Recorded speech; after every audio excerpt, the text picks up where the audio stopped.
PriceMavs.com. Kyrie, what happened there in the second quarter when you guys only scored 8 points? The playoff game, man, scoring 8 points feels like forever.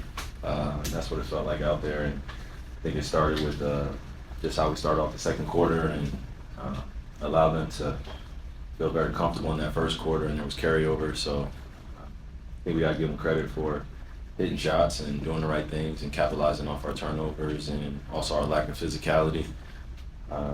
So it was a combination of a lot of those things where we allowed them to feel comfortable on the offensive end, and then defensively made it easier just in terms of our spacing. So how do you slow down Zubac going into game 2? He had a double-double at the halftime today. Yeah, just being mentally prepared, physically prepared to match his energy. Kind of threw us for a little bit of a loop when they started off the game with him posting up. So just got to make adjustments and keep him off the offensive glass and just make it tough for him on those pick and rolls and again just match his energy. To your left. To your left. Yeah, I was wondering, obviously a week between games and even longer for even Luka. Just how much did the long layoff kind of play into the first half, just offensive world? Yeah, we knew we were going to have to knock off some rust. And us as a team, we have guys that have missed 3 weeks, 2 weeks. Timmy not being here for the past few days of preparation. I'm not saying those things as an excuse. It's just internally those things matter for the importance of what we're getting ready for. And after the first half, we came into the locker room as a team and we talked about the things that we felt like we weren't doing and the things that we need to continue doing at a very high level. But it really centered around the foundational point of talking about physicality and this being the playoffs. A lot of guys aren't used to being here. A few young guys aren't used to being here, so they don't know what they can get away with and what the refs are going to call. So I think this was a great first test for us, and we obviously failed. We came out with a loss, but I think there's some things we can take into game 2 as strengths that we can continue to push forward and utilize, and just not overthink it. Again, I talked about this a few weeks back. It's a series, not a time to lose confidence. We know our guys, some of my teammates are going to shoot better going into game 2. And we just want to continue to feed them confidence and see where we can control, and then stop them on the offensive. To your Tim right. Cato, The Athletic. I was going to ask about the improved second half. You obviously just covered the physicality and what you guys did at halftime. How much of it was adjustments and just kind of tweaks to some of the things that you guys brought into the first half? And how does that change a series for game 1 for some adjustments already to be thrown out there? Ask that one more time, bro. Adjust a lot. Yeah.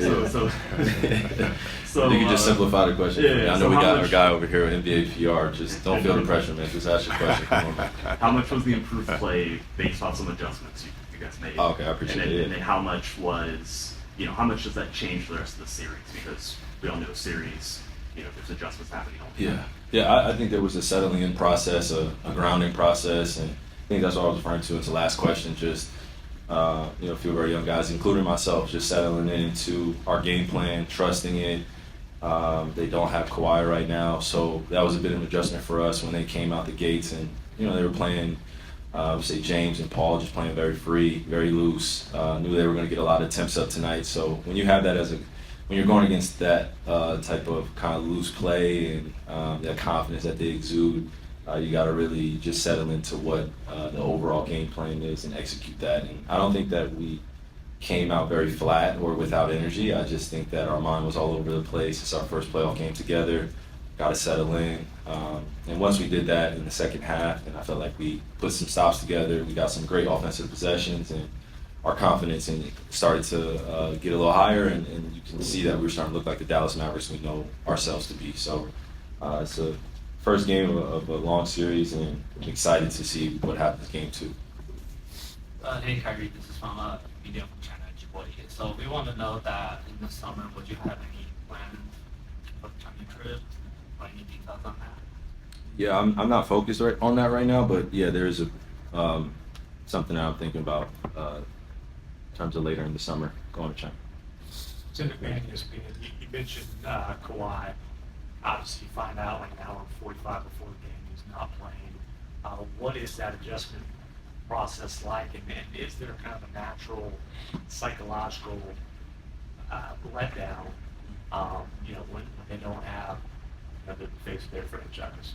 I don't know if it's do you mean to say psycho let down or just a psychological kind of test and Yeah. stuff like that? Okay. Yeah, Right. no. It is a psychological game. Playing chess, playing a high level, combative game, competitive game. So when someone like Kawhi, who has a huge presence for their team, does a lot offensively and defensively, isn't playing, then there is a bit of an adjustment period mentally that you got to get ready, because that means that other guys have to step up. And I think we saw that tonight. Guys were making shots, hitting threes, even though their percentages don't necessarily reflect them shooting a high percentage. So we got to tip off our hat for them coming out and hitting us in the mouth in the first two quarters and taking care of home court, playing off the crowd and the excitement, and us being, unprepared for the physicality in the first 12 minutes. And then, after that, we settled ourselves and we got ourselves in the ball game, and we saw some positive things that we can carry over. But I think I have to agree with you. Psychologically, it was definitely a different mindset going in once we knew that Kawhi wasn't playing. And again, as a mature pro, you just got to be ready to adjust and adapt. That's what this game is about. Hey, Kyrie, what are some of those positives that you can take away from this game? Going into the second half, I think we really challenged them. We outscored them in the second half.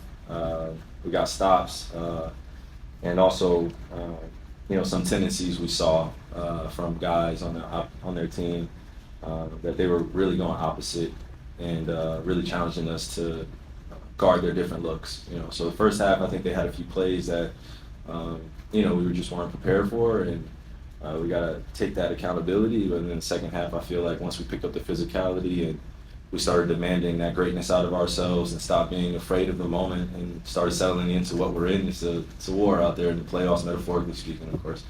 So we got to enjoy it and have fun, but at the same time, bring it to these guys. Going against some Hall of Famers, so they're not going to make it easy. I don't even know if we're the favorite in the series, so we just got to really pay attention to what we can control. Two more, please. Kyrie, apologize if you were asked throughout the week of practices, but you're going against a guy, Tyronn Lue, who you won a championship with, a couple of finals appearances with, I guess. There's a two-part. What is that relationship between you guys like? I know once you win a championship together, it's always going to be special. And what do you know about just the way he coaches, the way he adapts, and the way he kind of gets guys on his side?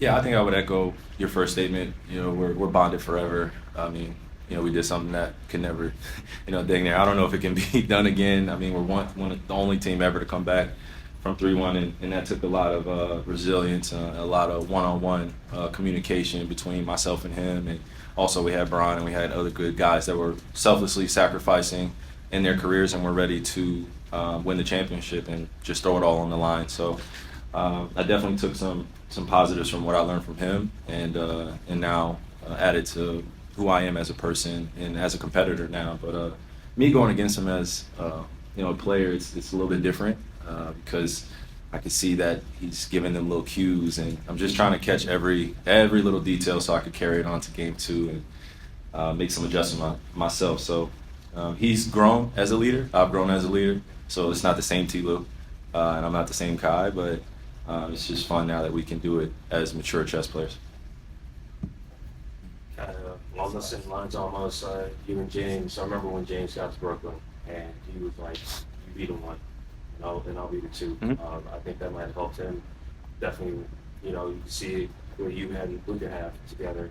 How does that kind of help you go through this playoff series when you guys, for the first time since y'all are teammates, are going up against each other in the playoff series, you and James? Yeah, well, to answer your first part, I think the true testament of greatness is being able to adapt with other great players and not lose your identity and not fall into the victimization of external distractions and people telling you what you should be and how you should play.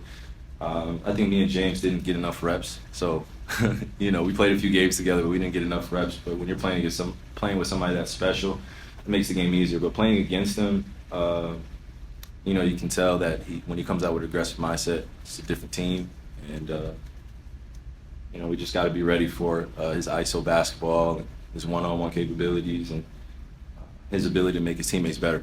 So it's good to be on the other side. Definitely miss him, but at the same time, glad that we get to compete against each other now. Thank you. How you doing? I'm nervous too.